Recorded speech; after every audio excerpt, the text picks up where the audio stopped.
Você sempre achou que academias são lugares seguros, luzes fortes, gente treinando, músicas altas. Mas toda academia tem um lugar onde o som morre, onde ninguém fala muito, onde até os mais fortes evitam olhar para cima. Os vestiários. Hoje você vai ouvir 3 histórias reais de pessoas que descobriram tarde demais que o perigo nem sempre está no escuro. Às vezes, está no teto acima da sua cabeça. Você vai perceber que existe uma diferença simples e cruel. Alguns congelam, outros agem. Porque quando algo te observa num espaço fechado, cada segundo importa. Cada respiração importa. E a maioria das pessoas, quando sente esse tipo de medo, simplesmente para. E quando você para, ele chega mais perto. Caio era disciplinado. Treinava cedo para evitar a multidão. Às 5h40 da manhã, o vestiário estava quase vazio, exceto pela luz fria que piscava no fim do corredor e o som de chuveiros pingando como se tivessem acabado de ser usados. Caio entrou para trocar a camiseta suada.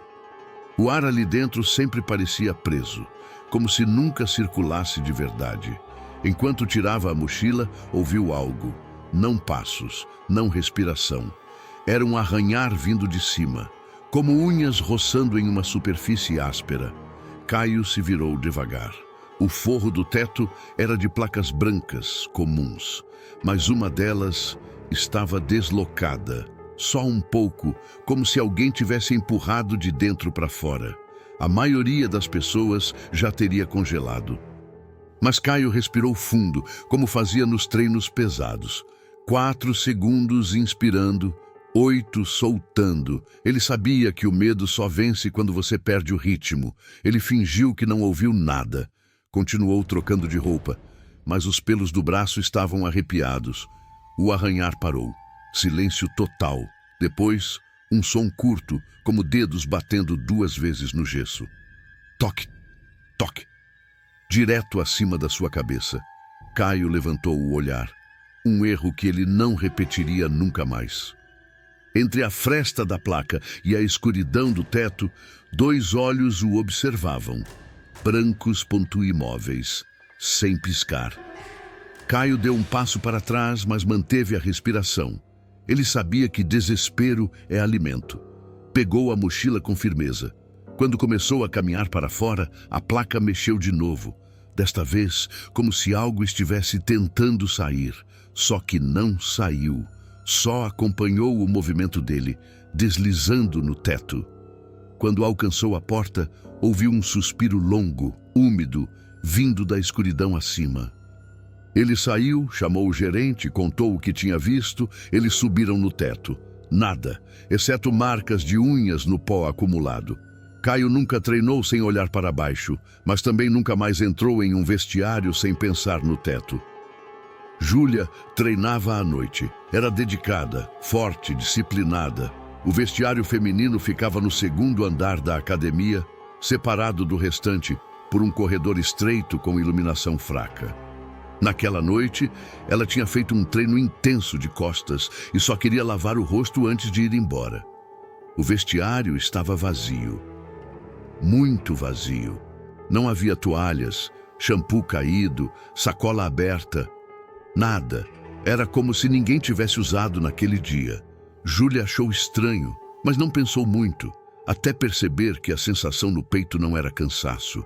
Era alerta.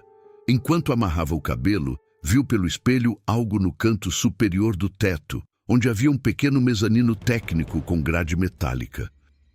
Era só uma sombra, mas longa demais, reta demais, parada demais. Ela tentou ajustar o foco, mas a luz piscou. Quando voltou a olhar para o espelho, a sombra não estava mais lá. Júlia respirou fundo. A mente dela sabia. Quando algo desaparece silenciosamente de um ponto alto, isso não significa que foi embora. Significa que mudou de lugar. Ela evitou olhar para cima. Não queria dar o prazer de contato visual a algo que estava observando. Ela caminhou até o armário. Fez tudo devagar. Mochila, chave, jaqueta. Enquanto isso, o ambiente começou a mudar. O ar ficou quente, como se alguém tivesse respirado muito perto dela. Um segundo depois, sentiu algo cair atrás de si. Uma gota, fria, no ombro. Júlia congelou por um instante, mas só por um. Inspirou, expirou, e então virou levemente o rosto. No piso ao lado de seu pé havia outras gotas, não de água. Eram escuras, espessas. Ela não queria saber a origem, mas seus olhos, sem querer, subiram. No mezanino, agora claramente visível pela lâmpada que estabilizou, havia um homem, magro, com o rosto pendendo para o lado, como se não tivesse força no pescoço. Ele estava apoiado na grade, olhando para baixo diretamente para ela, a boca aberta, sem som, apenas observando, como se tivesse descido até ali só para ver se ela iria congelar. Júlia segurou a mochila com as duas mãos e caminhou lentamente até a porta, sem correr, sem tremer. O homem não se moveu. Apenas os olhos o acompanharam milimetricamente, como predadores fazem. Quando ela saiu e chamou a segurança, voltaram juntos. O mezanino estava vazio, mas as manchas no piso continuavam lá. Renato era personal, o último a sair.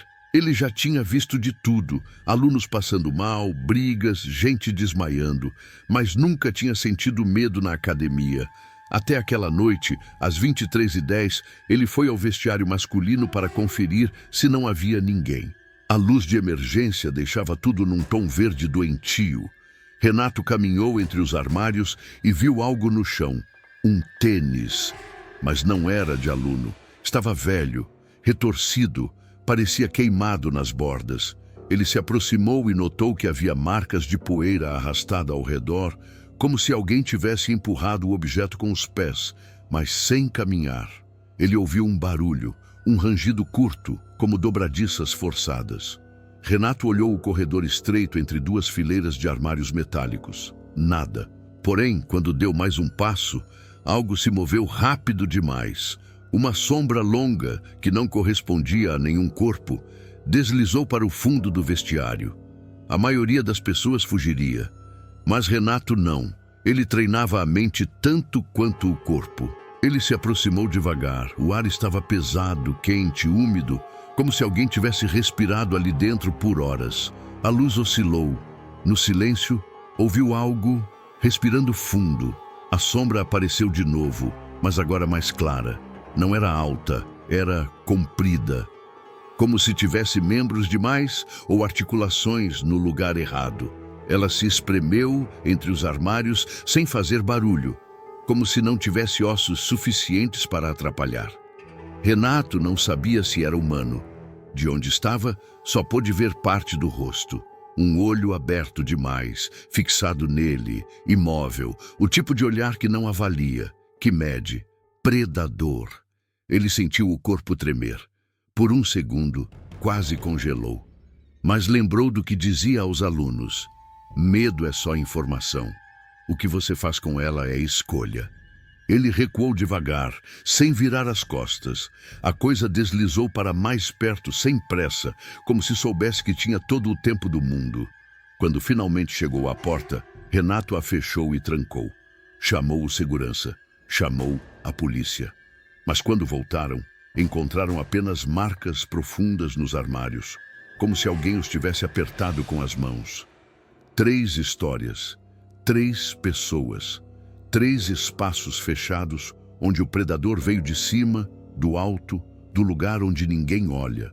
A diferença entre elas, nenhuma estava realmente preparada, mas 2 agiram, uma quase congelou. E você, o que faria se sentisse algo observando você no teto do vestiário?